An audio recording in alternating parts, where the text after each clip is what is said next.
Hello. हम लोग आज नया टॉपिक जो ले रहे हैं, जो हम लोग चैप्टर पढ़ रहे हैं डीसी सर्किट, उसी में एक नया टॉपिक आज लेते हैं, पैरेलल कॉम्बिनेशन ऑफ सेल्स। अभी हमने कॉम्बिनेशन ऑफ सेल पढ़ा था। कॉम्बिनेशन ऑफ सेल में पहला वाला जो वीडियो में डाला था उसमें सीरीज कॉम्बिनेशन समझाया था। आज हम लोग लेंगे पैरेलल कॉम्बिनेशन ऑफ सेल। इसमें मान लिया एक समान विद्युत वाहक बल ई के, विद्युत वाहक बल ई है इनका सभी का, ऐसे सेल लिए गए जिनका इंटरनल रेजिस्टेंस R है और इनको इस प्रकार के n सेल लिए, इस प्रकार के हम लोगों ने n सेल लिए और उनको पैरेलल कनेक्ट कर लिए।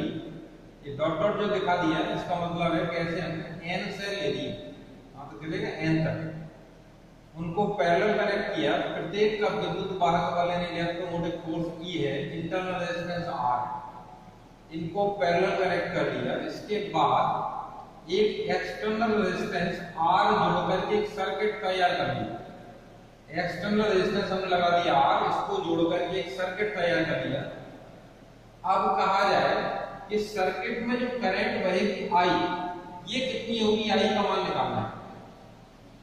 इसके लिए पहले देखेंगे कि n सेल जो है, n सेल्स में जो ले रखे हैं, इनका टोटल इंटरनल रेजिस्टेंस कितना होगा। मान लिया कि इंटरनल रेजिस्टेंस n सेल का R डैश है, तो चूंकि हम जानते हैं ये पैरेलल कनेक्ट है और पैरेलल कनेक्ट में n अगर प्रतिरोधों को जोड़ दिया जाए तो टोटल जो रेजिस्टेंस निकालेंगे उसके लिए 1/R डैश पैरेलल कनेक्ट किए वजह से इक्वल होगा 1/R plus 1/R plus 1/R plus dot dot dot n तक जाएंगे ऐसे। अब इन सबको अगर जोड़ दें n/R आ जाएगा तो 1/R डैश इक्वल हो जाएगा n/R, इससे R डैश इक्वल R/n, इसको इक्वेशन वर्क कर। यानी इस प्रकार से देखा ये सभी सेल का जो आंतरिक प्रतिरोध R है, अगर इनको हमने आपस में सीरीज में जोड़ रखा है तो टोटल इंटरनल रेजिस्टेंस जो आएगा R/n होगा। अब हम ये कहें कि सर्किट में टोटल रेजिस्टेंस कितना है, तो मान लिया सर्किट का टोटल रेजिस्टेंस R है, तो R निकालने के लिए हम देखेंगे इन सभी का मिलाकर के, सेल का मिलाकर के हो गया R/n और इसके साथ सीरीज में यानी श्रेणी क्रम में जुड़ा हुआ कैपिटल R, ये R इक्वल हो जाएगा R/n प्लस कैपिटल R। इस प्रकार से हमने ये देखा कि ये टोटल रेजिस्टेंस आ गया, इसको इक्वेशन 2 डाल दिया।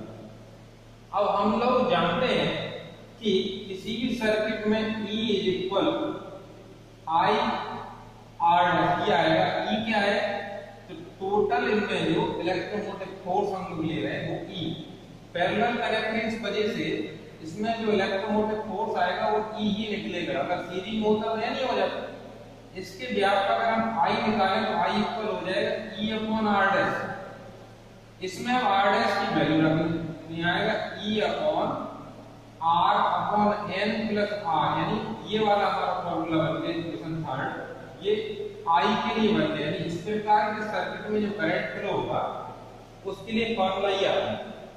अब ये सर्किट हमें कब लाभकारी होगा और कब नुकसानकारी होगा, यानी धारा का मान कब हमें लाभ देगा और कब नुकसान होगी, यानी ज्यादा धारा कब प्राप्त कर सकते हैं या कम धारा कब प्राप्त होगी। इसके लिए हम लोग कुछ केस देखते हैं। केस का मतलब इस सर्किट के लिए धारा प्राप्ति इसकी विवेचना करते हैं। अगर मान लो जो total internal resistance of cell है R/n, ये बहुत बड़ा है एक्सटर्नल रेजिस्टेंस R से, तो हम यहाँ पर कैपिटल R को नगण्य मान लेंगे, तब इक्वेशन 3 जो अपनी आएगी वो I इक्वल हो जाएगी E/R/n, n E/R। यानी इस स्थिति में ये होगा यदि सेल का टोटल इंटरनल रेजिस्टेंस जो है वो जो बाहर से एक्सटर्नल रेजिस्टेंस लगाया गया सर्किट में उसकी तुलना में बहुत बड़ा है, तब हम धारा का मान हमें ज्यादा प्राप्त होगा क्योंकि ये n E/R हो गया। यानी पैरेलल कॉम्बिनेशन में काम लाभ करेगा जब इंटरनल रेजिस्टेंस का जो मान है, टोटल इंटरनल रेजिस्टेंस है, वो जो एक्स्ट्रा यानी बाहर से सर्किट में लगाया गया उसकी तुलना में बहुत बड़ा है।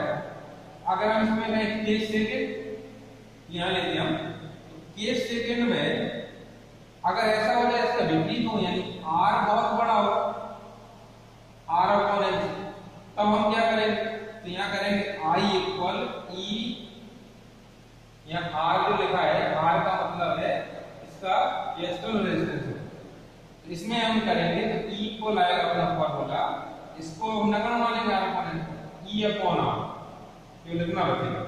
इसके साथ से देखेंगे अगर ये स्थिति है तो हमें धारा कम प्राप्त हो, यानी ये कह सकते हैं पैरेलल कॉम्बिनेशन हमारे लिए कब लाभकारी है, जब सेल का आंतरिक प्रतिरोधों का योग जो है वो बाह्य प्रतिरोध की तुलना में बहुत बड़ा हो, तो हम पैरेलल कॉम्बिनेशन में लाभ ले सकते, धारा ज्यादा रहेगी। और इसका उल्टा हो तो सीरीज कॉम्बिनेशन जो पहली बार पढ़ा था हमने, उसी में हमको लाभ हो। इसका जो अगला वाला दिया मिक्स्ड कॉम्बिनेशन ऑफ सेल्स, उसमें क्या करेंगे कि ये जो सेल अभी हमने एक बार सीरीज में लिए थे, एक बार पैरेलल में, उसमें हम सीरीज में ऐसे सेल लगाएंगे m और सीरीज बनाएंगे ऐसी n, और उनके बाद अगर हम टोटल इंटरनल रेजिस्टेंस जो लेंगे वो कैपिटल जो R है इसको लेकर के फिर कैलकुलेशन करेंगे, तो उसमें वो वाला डेरिवेशन जो है वो आपके पाठ्यक्रम में इस बार नहीं है, लेकिन उसका फॉर्मूला याद रखना है।